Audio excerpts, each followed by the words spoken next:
fait longtemps que vous l'attendez cette vidéo. Déjà, plusieurs choses entre nous, mon retour est là. Donc si à un moment je ziote un petit peu par ici, faut pas m'en vouloir. C'est juste que j'ai eu une vue directe sur ma petite bouille et sur voir si je suis flou ou si je suis pas flou. D'ailleurs, je crois que je suis flou. Je peux voir ou pas? On va espérer que je sois pas flou. Ça faisait longtemps que vous l'attendiez cette vidéo. Et ben moi pas. Comme vous avez pu le lire au titre, je suis peut-être un petit peu prétentieuse. Mais je me suis intéressée à beaucoup de choses ces derniers mois, voire même ces dernières années. Parce que je crois que la vidéo sur Voxmakers, bien que ça soit la vidéo la plus vue de ma chaîne, ça soit la vidéo que j'ai faite il y a le plus longtemps. Enfin, non, vous m'entendez bien, il y a des trucs que j'ai fait il y a bien plus longtemps que ça, mais c'est quand même une vidéo qui date pas d'hier. Ça fait longtemps que j'avais envie de vous en reparler, genre vraiment, mais en même temps c'était un sujet qui était un petit peu délicat, qui était un petit peu difficile à aborder. J'en ai discuté avec énormément d'entre vous, que ça soit en message privé ou en radio libre à l'époque, parce que oui, je suis passé chez Amanoprod, qui maintenant fait plus de vidéos, il fait des lives, mais c'est toujours rigolo, j'y passe une fois de temps en temps, donc n'hésitez pas à aller vous abonner. Si j'y pense, le lien sera dans la description et en fiche. Pourquoi est-ce que je reviens sur ce sujet avec autant de temps d'écart? Je pense que c'est bien de commencer par là. Tout simplement parce que ça fait un très long moment que je réfléchis dessus et que je vous ai promis à plusieurs reprises que je reviendrai dessus. Notamment pour faire une vidéo d'excuses. J'aurais bien mis excuses entre guillemets, je vous le jure. Mais au final, vous allez voir que ma vidéo ne s'oriente pas vraiment vers le côté excuses. Quoique, si j'ai choisi de vous en reparler, au-delà du fait que cette vidéo soit la plus vue de ma chaîne, littéralement, et que cette vidéo était faite uniquement pour attirer les gens, je pense qu'il y a moyen d'en tirer une réelle analyse sociologique. Et quand je dis sociologique, je parle notamment de mes comportements en société, mais des vôtres aussi. Parce que si cette vidéo a fait autant de vues, c'est parce que ça parle d'un drama. Et vous n'êtes pas sans savoir que pour le moment, les dramas, ça fonctionne plutôt bien. Il n'y a qu'à voir avec l'affaire Pirorca, qui a repris de l'ampleur encore ces derniers temps. J'ai pas envie d'en parler ici, peut-être que ça sera le sujet d'une autre vidéo. Parce que aujourd'hui, j'aimerais vraiment me concentrer sur l'affaire Voxmenteur. Et comme il y a tous ces dramas qui reviennent à gauche, à droite, ça m'a fait penser au fait qu'il fallait absolument que je revienne pour vous en parler en vidéo. Déjà parce que je vous l'avais promis et que je suis une femme de parole, mais je pense aussi que c'est hyper important pour vous et moi qu'on mette un terme à cette histoire. En tout cas, pour moi dans ma vie, parce qu'il y a encore des gens qui viennent sur mes lives pour le moment et qui savent pas que mon point de vue a énormément changé sur cette histoire. En même temps, il y a tout qui a changé chez moi dans cette histoire, genre j'ai plus la même coupe de cheveux, j'ai plus vraiment le même style vestimentaire, bref. J'ai changé, j'ai beaucoup évolué. Et je suis pas la seule. Déjà, je me suis énormément renseigné sur Thomas Sirix en lui-même, et même si je sais qu'il ne regardera pas cette vidéo, je tiens à lui présenter mes plus plates excuses. J'ai participé à un harcèlement de masse, et c'est quelque chose auquel je ne veux plus participer aujourd'hui. C'est pourquoi, si vous me voyez traiter des dramas, je les traiterai avec plusieurs mois d'écart et avec un recul. Le but n'a jamais été de harceler qui que ce soit, ni de participer à une campagne de diffamation. Parce que oui, il faut faire la différence entre diffamation et calomnie, parce que la diffamation, c'est révéler des choses du privé de quelqu'un, et la calomnie, c'est révéler des choses fausses provenant du privé de quelqu'un. Comme ça, vous aurez la petite subtilité. Je suis désolé si cette vidéo est un petit peu fouillie, je voulais qu'elle vienne du cœur. Et donc, une fois ces excuses faites, je pense que ça vaut la peine qu'on discute 5 minutes de ce que c'est un drama et de pourquoi ça prend autant d'ampleur. Et donc, pourquoi j'ai autant accroché, évidemment. Je pense qu'il y a un côté hyper intéressant dans cette histoire de pouvoir se dire bon bah voilà, il y a un drama, je vais réagir dessus, ça va me permettre de faire des vues. Je vous jure que j'aurais été motivé à sortir la fin de l'unique si seulement tous les épisodes réunis avaient fait ne serait-ce que la moitié des vues de cette vidéo. D'ailleurs, peut-être que ça arrive, il faudra juste que j'arrive à me remotiver un jour. Parce que oui, le drama est intéressant, le drama est attrayant et on a toujours envie de découvrir un coupable. On est tous attirés par les meurtriers, on est tous attirés par le sordide, on est tous attirés par le morbide, on est tous attirés par les révélations. Parce que notre vie est un petit peu monotone et donc avoir ce genre d'événements et pouvoir les suivre ne serait-ce que sur internet, c'est quelque chose qui peut nous faire beaucoup de bien. Dans ce sens, je pense que c'est hyper important qu'on se dise qu'on a tous cet attrait et qu'il faut arrêter de stigmatiser les gens qui produisent du contenu autour de ça parce que s'il n'y avait pas de public, ça marcherait pas. Enfin, pour revenir sur les accusations des Vox et sur les propos que moi-même j'ai pu tenir, eh bien, je pense que même s'il y avait un fond de vérité, ça aurait pas été à nous d'en parler. Et elle est là, ma vérité. La vérité que je veux promouvoir sur l'affaire Voxmakers. Internet n'est pas un tribunal. Nous ne sommes pas des avocats, nous ne sommes pas des juges. Vous n'êtes pas des avocats, vous n'êtes pas des juges. Et je pense que nous aurions réellement tous à apprendre de ce constat. Parce que oui, la grande majorité des gens qui ont commenté ont pris parti, que ce soit pour l'un ou pour l'autre, et je n'ai vu relativement personne essayer de peser le pour et le contre. Nous avons tous nos propres biais cognitifs et il est impossible de nous en défaire. Nous avons beau en avoir conscience, il est impossible de ne pas réagir dans l'émotion et dans la hâte. En tout cas, quand on essaye de traiter un maximum d'affaires et qu'on essaye bien évidemment de coller un minimum à l'actualité. Je pense que notre société nous pousse dans cette consommation et pour moi, il s'agit d'un réel problème. On est toujours à l'affût d'un coupable, on est toujours à l'affût de quelqu'un qui fait une faute, on est toujours à l'affût de quelqu'un qui fait une erreur. Il y a beaucoup de raisons à ça, que ça soit pour cacher la monotonie de nos vies, comme je vous le disais à l'instant, essayer de cacher nos propres défauts et nos propres erreurs derrière des erreurs de quelqu'un qui en fait des plus grosses, que ça soit trouver un petit peu de piment dans sa vie, encore une fois. Je parle pour ceux qui font les vidéos. Évidemment, découvrir une supercherie, c'est toujours quelque chose de très grisant et il faut pas l'oublier. Regardez par exemple tous les lanceurs d'alerte, je pense que vous êtes capable de nommer 3 lanceurs d'alerte. C'est relativement facile. Et ces gens-là, dans un sens, ce sont des gens qui sont vus comme des héros, en tout cas par une partie de la population. Il n'y a qu'à voir par exemple les chaînes qui traitent réellement d'actualité, à quel point elles peuvent fonctionner. Regardez la chaîne de Psyodélique par exemple. Je sais bien qu'il n'a pas énormément d'abonnés, d'ailleurs je vous mets son compte au moment où je tourne cette vidéo juste là. Il n'y a rien à faire. Regardez le nombre de vues qu'il fait par mois. Je vous mets un petit peu les statistiques que lui-même a pu partager lors de sa vidéo bilan 2021. Ce gars a trouvé un filon et je pense que sincèrement ce ne sera pas le dernier. Parce que ça marche, ça fonctionne. Les gens aiment la polémique, particulièrement pour le moment. Je sais pas si vous avez eu l'occasion de le remarquer, mais depuis que nous avons été tous enfermés chez nous pendant 2 confinements, eh bien les gens sont beaucoup plus à la recherche de ce genre de petits pics d'adrénaline du quotidien. Et je suis peut-être une des premières à en faire les frais. Non pas que je sois cible de ce genre de harcèlement, mais je pense que j'ai participé à plus de harcèlement que ce que je ne veux bien l'admettre. Et vous aussi. Oui, parce que vous êtes bien drôle à vous dire « Oui mais regardez, moi je n'ai pas pris parti », certes, mais vous avez tout de même regardé des vidéos. Et si vous regardez celle-ci, c'est parce que le titre vous a intéressé. C'est parce que la vérité sur les Voxmakers vous intéresse. Mais je vais vous dire quelque chose droit dans les yeux, et que c'est vraiment ça le vrai message de ma vidéo. Cette vérité-là, on s'en fout. C'est pas important de savoir qui était coupable dans l'affaire des Voxmakers. C'est pas important de savoir si Pirorca était quelqu'un de coupable ou pas. C'est pas important de savoir si le bouseux mérite d'être jugé pour ce qu'il faisait. Je prends ces exemples-là au hasard, hein, bien entendu. Ce sont les premiers qui me viennent à l'esprit. N'y voyez aucune forme de manipulation de ma part. On est vraiment en train de discuter ici à cœur ouvert. Comme j'ai pu le faire lors de la première vidéo, mais avec beaucoup moins d'émotionnel, je dois bien le dire. Parce que oui, ma première vidéo était bien loin d'être objective. Et malgré ce que j'ai pu dire, j'avais un point de vue excessivement orienté, dû à mon vécu et pas que. Quoi qu'il en soit, revenons-en au sujet de base. La vérité que je veux vous transmettre, c'est que vous et moi, on est clients de ce genre de choses. Et il faut qu'on fasse attention à ce qu'on regarde. Il faut qu'on fasse attention à qui on promeut. Ne serait-ce que parce que de temps en temps, il y a des vies qui sont prises pour ce genre d'histoire. N'oubliez pas qu'on vit à une époque où l'image numérique que l'on a est hyper importante. Très rares sont les personnes qui s'en foutent réellement de l'image qu'ils ont sur les réseaux sociaux. Moi la première, déjà parce que j'essaye d'en faire mon métier, mais même si je n'essayais pas d'en faire mon métier, je pense que l'image que j'ai sur les réseaux sociaux resterait tout de même très importante pour ma construction personnelle. Et je pense qu'elle l'est aussi énormément pour vous. Parce que nous vivons dans un monde où seul le paraître compte. Et je suis la première à en être attristée. Si vous me suivez un petit peu de près, vous savez, j'en parle très régulièrement. Parce que c'est un sujet qui est important et j'estime que l'image qu'on a de nous-mêmes fait vraiment partie des choses qui nous gâchent le plus la vie. Parce que c'est pas une image qu'on se fait tout seul. Et c'est une image qu'on se fait à force de regarder l'image que les autres nous renvoient. De nous-mêmes. Je sais pas si vous imaginez un petit peu être à la place de Thomas Sirix, pour revenir au sujet de base encore une fois.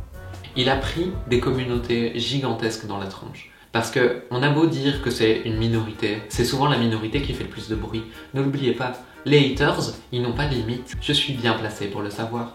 J'ai fait un live il y a pas si longtemps que ça, où il y a 3 mecs qui ont décidé d'attendre 10 minutes, un ban de 10 minutes, pour pouvoir revenir m'insulter. Bon, certes, ils ont pris un ban définitif après. Mais ça vous donne bien l'idée, eux ils étaient 3. Imaginez 0,01% d'une communauté comme celle de Psyodélique, pour reprendre des chiffres que je connais un petit peu, se retourne contre quelqu'un. 0,01%. Ça fait une personne sur 10 000. Vous prenez 250 000 abonnés, eh bien, une personne sur 10 000, ça fait purement et simplement 25 personnes. Imaginez que les personnes vous envoient un message toutes les heures, qu'une personne différente vous envoie un message toutes les heures. Eh bien, il y a 1 heure où vous recevrez 2 messages. Ça prend pas longtemps d'envoyer un message, particulièrement dans une journée. Donc imaginez un petit peu si le pourcentage que je donne est faux et si il est très minimisant par rapport à la réalité des faits. Ou imaginez une communauté de 800 000 personnes. Imaginez une communauté d'1 million de personnes. Vous vous rendez compte à quel point ça peut être destructeur? Je vais reprendre un autre exemple que j'ai pu prendre sur cette chaîne. AstronoGeek, qui a reçu énormément de harcèlement lui aussi pour une vidéo qui était très orientée certes, mais qui avait un propos intéressant à défendre et qui pour moi valait au moins la peine d'être écouté parce qu'il a été exposé avec beaucoup de bienveillance contrairement à beaucoup de choses qu'il peut faire. Dites-vous bien que personne n'est jamais ni tout noir ni tout blanc, ni vous ni moi. On a tous des choses à se reprocher. On n'est pas né parfait. On a tous participé à un harcèlement d'une manière ou d'une autre. On en a tous subi un d'une manière ou d'une autre. La chose la plus importante que je voudrais que vous compreniez si vous regardez cette vidéo aujourd'hui, en 2022 ou plus tard, c'est qu'il faut que vous fassiez attention à votre comportement sur Internet. Moi, fondamentalement, je m'en fous. Ce qui est important, vous vous rendiez compte de l'impact que vos dires pourraient avoir. Parfois, on n'imagine pas la portée de nos actes et on imagine encore moins la portée de nos paroles. On se dit que ce n'est qu'un commentaire sur YouTube, on se dit que ce n'est qu'un message dans un chat Twitch, on se dit que ce n'est qu'un commentaire sur TikTok, on se dit que ce n'est qu'une vue, on se dit que ce n'est qu'un pouce rouge. On ne sait pas ce que la personne en face de nous peut vivre. On ne sait pas à quel point elle peut être dans une détresse mentale. On ne sait rien sur les gens qu'il y a en face de nous sur Internet, particulièrement les gens comme moi. L'air de rien, je me pose en créatrice de contenu. Et donc la face que vous voyez de moi est toujours une face montée, est toujours une face biaisée. Oui, bien évidemment, je ne vais pas vous présenter toutes les fois où je bafouille, toutes les fois où je cafouille. Et même si je le fais, il y aura un objectif scénaristique. La vie est un immense théâtre. Je pense qu'on fait fausse route de se dire que ce n'est pas le cas. Parce que nous jouons tous un rôle dans chacune des pièces qu'est chacune des vies. Il faudrait qu'on arrive à ne pas minimiser ce rôle. Pour en revenir une dernière fois sur les faits des Voxmakers, avant de conclure cette vidéo, tout ce qui a été dit dans la vidéo de 2 heures des Voxmakers, tout ce qui a été balancé sur la tête de Thomas Sirix ou sur la tête d'autres youtubeurs ne nous regardez pas. Ce sont des choses qui auraient dû rester dans un cadre juridique. C'est pas à nous à faire les choses à la place de la loi. Oui, mais t'es militante féministe, t'es militante pour les droits trans, t'es militante pour les droits des animaux. Comment est-ce qu'une végane peut tenir un discours pareil, sachant à quel point la justice est lente à agir? Eh bien, je vais vous annoncer quelque chose. Ça va peut-être vous chambouler un petit peu, et ce n'est que mon point de vue, comme la totalité de cette vidéo, mais je pense qu'en l'occurrence, j'ai le droit d'exprimer mon point de vue. La société humaine ne sera jamais parfaite. Il y aura toujours des défauts, il y aura des non-repris de justice, il y aura des injustices. C'est pas à nous de décider ce qui est juste et ce qui est injuste. La justice est mal foutue, trop lente, pas adaptée à notre monde. Il faudrait qu'elle change, beaucoup plus vite, pour aller vers un mieux, protéger mieux les victimes. Ne serait-ce que pour éviter les call-outs sur Twitter. Je pense que nous avons tous droit à l'information. Je dis bien l'information. La plupart du temps, quand on parle de quelqu'un, ce qu'on dit est juste invérifiable. Et il faudrait qu'on en ait conscience, qu'on en ait tous un petit peu conscience. Parce que lorsqu'on accuse quelqu'un de quelque chose, la grande majorité du temps, à moins d'avoir des enregistrements spécifiques des dires de quelqu'un et de ne faire qu'un repost, on se base sur des on-dit, sur des rumeurs, sur d'autres témoignages. Et n'oubliez pas que le témoignage a beau être l'une des preuves les plus fortes dans nos esprits humains, il arrive très régulièrement qu'il soit faussé. Si je le retrouve, je vous mettrai des liens dans la description pour que vous vous renseigniez un petit peu sur les faux souvenirs. Il y a une vidéo, je crois que c'était de Defecator, qui est excessivement bien faite sur les faux souvenirs.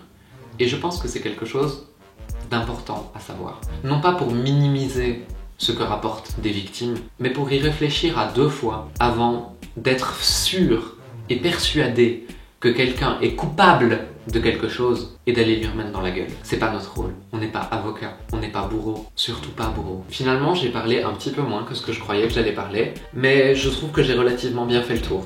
Donc on va essayer de conclure un petit peu après cette phrase un peu choc. Essayez de partager plutôt des choses bienveillantes.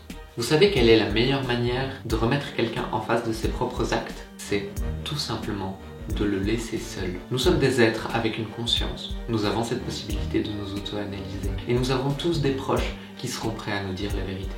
Laissons les compagnons et les compagnes, les parents, les frères et sœurs, les meilleurs amis, laissons-les expliquer aux gens pourquoi ils ont fait une erreur.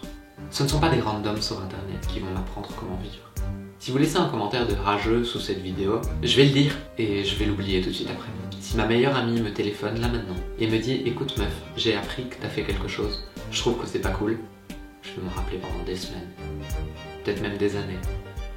Un jour, on m'a fait un reproche. Quand j'y repense avec le recul, c'était vraiment quelque chose de ridicule. Et figurez-vous que ce reproche que je ne partagerai pas, je l'ai toujours en tête. Et il restera dans ma tête jusqu'à la fin de mes jours. parce qu'il a été dit par quelqu'un que j'aimais très fort à l'époque. Les centaines de commentaires de néo-nazis ou de rageux que je reçois tous les jours, je reçois pas des centaines tous les jours, hein, vous m'avez compris, mais je reçois des commentaires de rageux tous les jours. Je pense qu'il y en a un que je suis capable de vous citer parce qu'il m'a vraiment fait rire. Tous les autres, je les ai oubliés, ils sont noyés dans la masse. Occupez-vous de ceux qui sont proches de vous. Participez à de la bienveillance. Essayez plutôt de partager des contenus que vous trouvez intéressants parce qu'ils vous ont réellement appris quelque chose. Mais s'il vous plaît, au risque de paraître un petit peu politiquement correct pour une fois, essayez de ne pas harceler les autres. Essayez de ne pas participer à ce harcèlement de masse. Ignorez tout simplement ce que vous ne pouvez pas supporter. Vous passez à côté de quelque chose de bien plus important. Peut-être que vos amis ont besoin d'aide, peut-être que votre famille a besoin d'aide, peut-être que vous avez besoin d'aide. Et si vous passez votre temps à cracher votre haine sur tout le monde, je pense sincèrement que vous n'aiderez pas le monde à aller mieux.